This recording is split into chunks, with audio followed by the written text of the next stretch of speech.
I now want to move on to our next speakers. We have actually two speakers, not the one. We have Maria Parsons, who I've known for a number of years. I won't say how many. And she is joined by Sarah Plum, both our speakers based in Oxfordshire, and indeed deal with the subject of art as it relates to dementia. They will explain in their presentations what they're about. Over to you, Maria. Okay, I'm just waiting for this to come up, Peter. And just chat amongst yourselves while we're waiting for the details to come up. Here we go.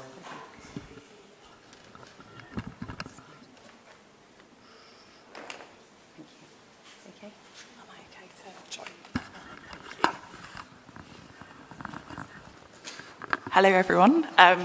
My name's Sarah Plum, and as Peter said, I'm actually based in Oxford, and it's a real pleasure for me to come here over the last few days, and I've enjoyed the conference so much. And I'm actually from a completely different sector, so I've been experiencing many new things, learning lots, and it's been a real privilege to be here. I'm actually from an organisation called Modern Art Oxford. We're a contemporary and modern art gallery, and with my colleague, well, I call her my colleague now, my lead project partner, Maria Parsons, we set up a project called Lost in Time and Space.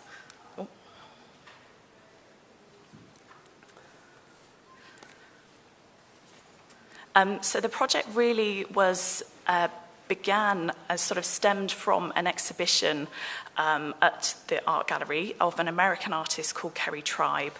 Her work really explores memory and perception and understanding of identity. So this really kind of was a springboard for me to start to develop a project where I wanted to work with a group of older people with dementia. I applied for some funding and was lucky enough to receive it from the Big Lottery Fund. And through this project, I wanted to bring together older people with dementia, but also vulnerable young people. And I approached a school that we'd worked with regularly called Cheney School. It's a local school in Oxford, and worked very closely with the Director of Inclusion. So the young people that we worked with were really at risk of being excluded from mainstream school. Some of their backgrounds were really quite challenging.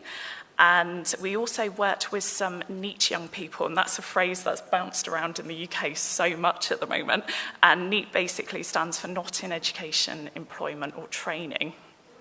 Sorry.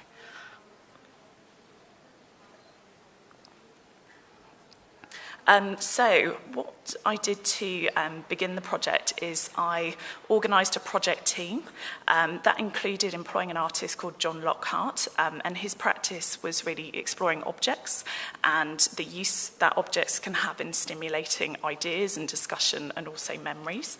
I also employed a writer called Samina Baig, and she's an ex-documentary writer and also is well known for writing scripts and plays for Radio 2, BBC Radio 2, and a filmmaker called Nicola Armitage.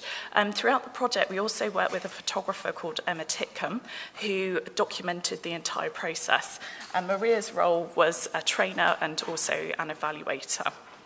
In a second, I'll flick through the slides and I'll show you a couple of examples of Kerry Tribe's work and also another artist that was really used as inspiration and a starting point, and that's Shahzad Dawood, who's a British Pakistani artist. So I'll just quickly go through some of the project aims and really why we decided to bring together these two groups, because it may appear that working with young people or teenagers aged 13 to 18 and older people with dementia, it may seem quite a bizarre reason why would we want to bring together these two groups. But really, even though they're from different generations and very different contexts, they both absolutely face barriers to participation and also are very isolated and excluded within society. So it was really my aim was to bring together two groups from quite opposite scales, different areas, different generations, but enable them and offer opportunities in cultural participation. So the project aims include breaking down barriers to participation in the arts, tackling issues surrounding isolation and marginalisation, obviously working collaboratively, and something that I haven't mentioned, which is very crucial, is they actually worked together to create a film and an installation, and this was exhibited at the gallery over a 2-week period earlier in the year, and that was absolutely fantastic. We had about 1,500 visitors in a 2-week slot, which was very impressive, and certainly the feedback was that the responses were very, very positive. Another important aim and also later outcome is that we actually wanted to support the young people in achieving recognised qualification. So in the UK we have a thing called the Arts Award, which is a relatively new qualification, and 4 of the young people that we work with actually achieved a Silver Arts Awards, which is basically equivalent to a GCSE.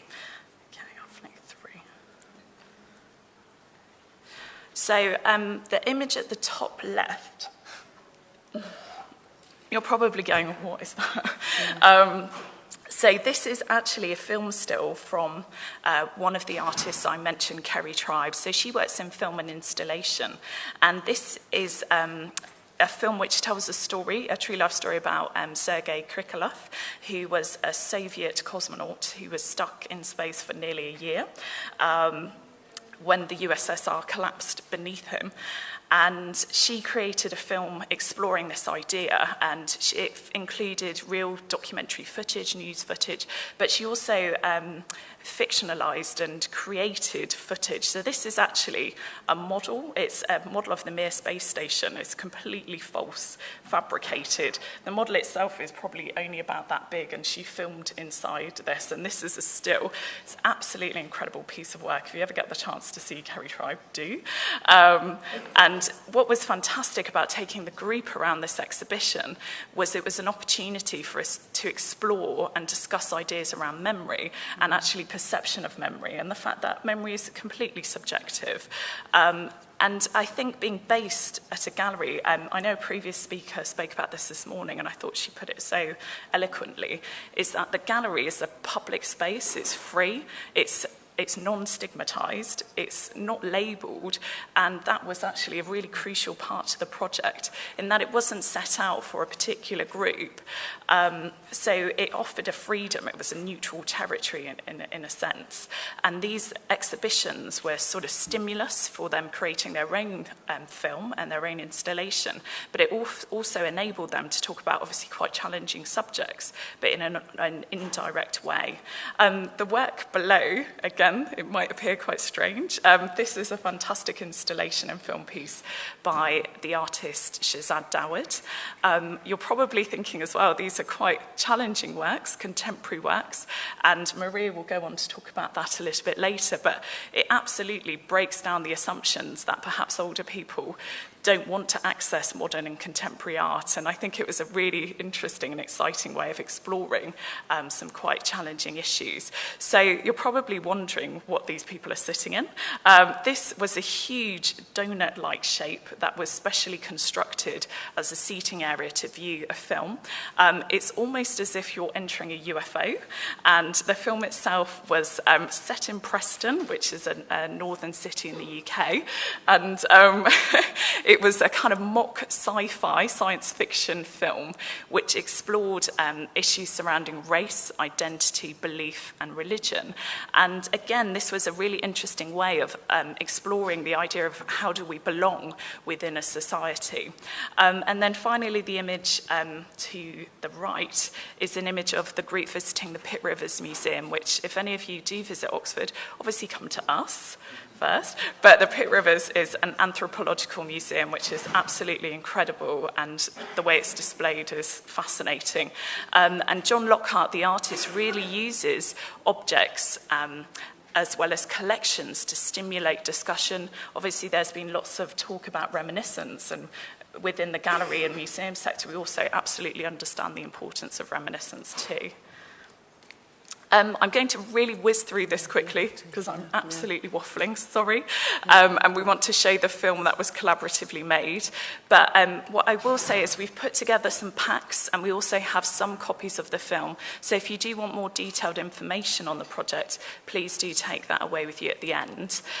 So the group worked together to develop a film which explored their own personal memories of Oxfordshire, as well as actually tackling the subject of memory loss and dementia. They also wanted to create a film that was very experimental, and you'll see shortly that it isn't your straight documentary. They worked collaboratively for about 10 months to develop this film and this installation, which was exhibited at the gallery. So here's an image, and I think this is Larry, actually. This is Larry. Is that you? This is the private view, which was very successful.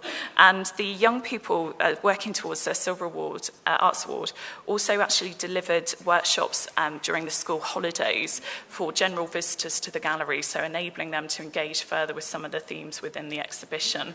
And two of the young women we worked with also presented with myself and Maria at a national conference in London on arts and dementia, which was also an incredible achievement. I'm going to pass over to Maria now. Can I say, Maria, time is getting I know. tight, so I don't know how long your film lasts. Yeah, okay. I think I'm going to pretty well just talk about this slide and not... I mean, to evaluate, it was difficult to establish a baseline. So to say, well, this happened as a result of this project, you know, and to actually say that very faithfully. But we had the most tremendous amount of photographic footage and video footage. And putting that together with semi-structured, in-depth interviews with the older people and their spouses, and also with the young people, having a number of focus groups, doing some structured observation during the sessions, during some of the workshop sessions, and also myself being a participant observation. If putting those several sources of information together, plus the other things that we did in terms of the visits, pretty well gave us a good deal of evidence that the actual process of being involved in this project was very, very positive and beneficial. And I think there was a certain, you know, by the time we got to session 2 and 3, one could feel that, you know, one or two of the participants with dementia really felt very, very unhappy about talking about their dementia. But, you know, being carried by the group and feeling safe and trusted, they actually had, and also being with these young people who were so respectful actually and open. And, you know, I mean, some of the young participants had colour, you know, hair colour that changed from week to week. And it was as though people came to this sort of understanding about one another. And I think the other thing that really mattered was the bearing of witness, that actually people were able to tell their stories in a way that everybody attended to them and respected them.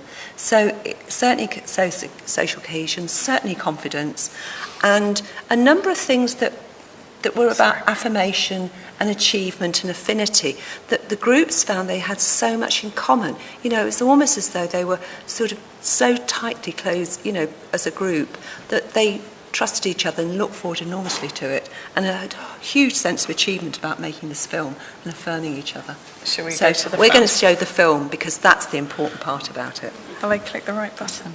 Yeah. My earliest memory is when I woke up in terror with a terrible noise and terrible rattling, banging, crashing, which I eventually learned when I grew up was a thunderstorm and hailstones. Huge hailstones were bouncing off our roof, which was made of corrugated iron.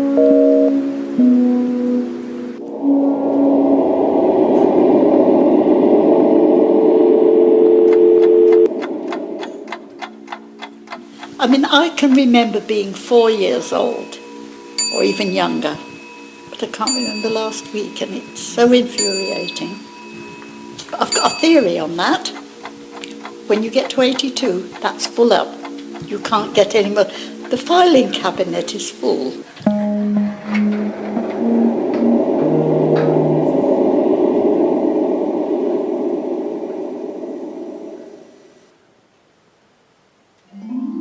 Being taken out on picnic days with the rest of the boys in the orphanage to a little place called Purda, where we had tea, sandwiches and a drink of tea.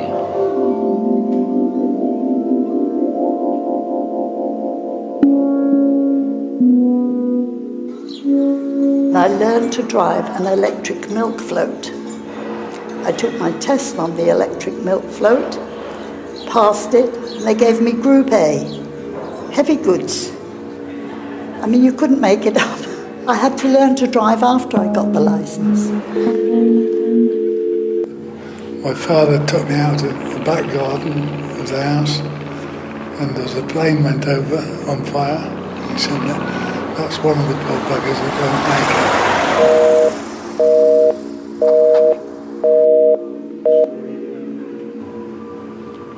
I think I recall a fair amount of my previous life.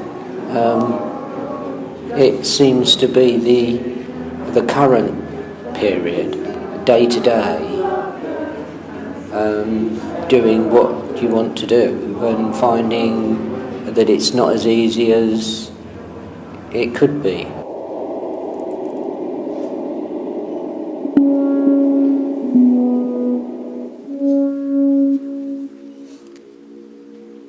It seems to me that people who suffer from dementia remember their earliest memory, but they're not so able to remember recent events.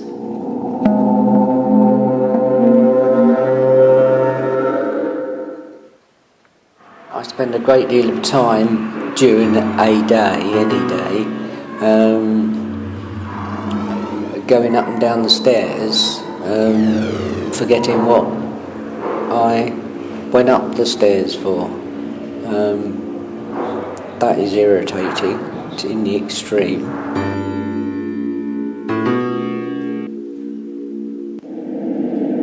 The memory side of things, there are times when I know there's something there that I want to say, and it's tucked away in my brain somewhere, but it won't come forward, and that is very frustrating. For instance, sometimes she would forget she had a breakfast. Although she had the breakfast, she forgot. But so she would say, I haven't had a breakfast. I had to give her another breakfast. And that was all right. But it's the only way you could deal with it.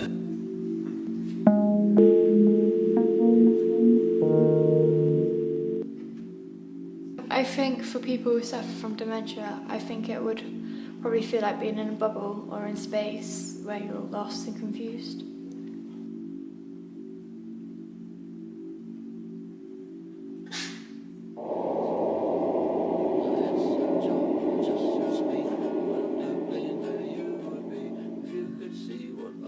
Whatever he saw, it was his. It didn't matter if it was my shampoo, my anything. So it was really annoying at first. I used to be, why is he doing this to me? But it was one of those things that's part of the dementia. So we call it squirreling. Yet, you see, I can remember a good many things, and I still, thank God, I can still use my hands, and I knit. I do a lot of knitting. I've been knitting since I was 5 years old. And that wasn't yesterday, was it?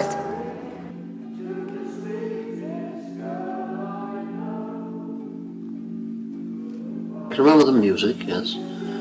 And if I've got the words written before me, then I can sing the song.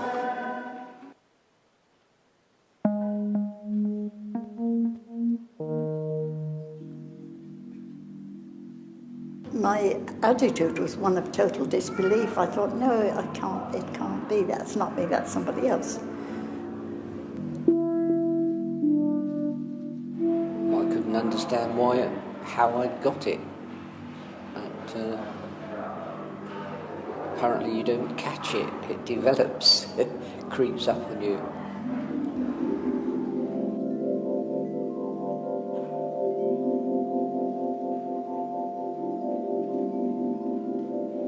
You must go to see a doctor as soon as you get home, because she said your wife's got dementia. But obviously I didn't want to accept that as true. I didn't want to believe that.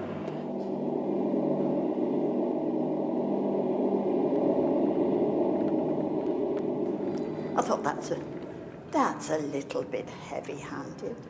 I have a short-term memory problem, I know, but the hardest part about it is the DVLA said that I shouldn't drive anymore after 62 years driving accident-free, and I'm peeved, to put it politely.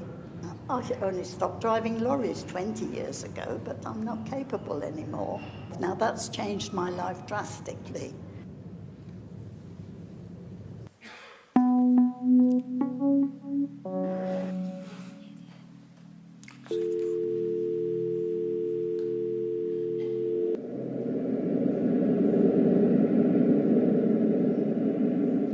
I didn't really think about dementia because I don't know anybody close to me who's been affected by it, but you realise that they just get on with their lives and they're happy no matter what, and they don't let it get them down.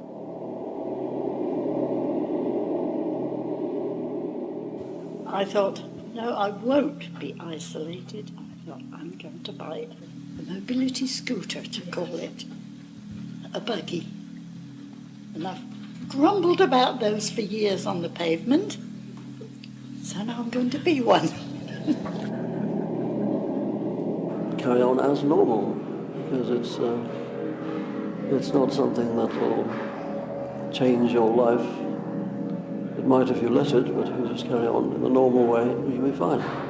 I don't let it get to me, if you know what I mean. I'm not one to sit down and say, oh, poor me.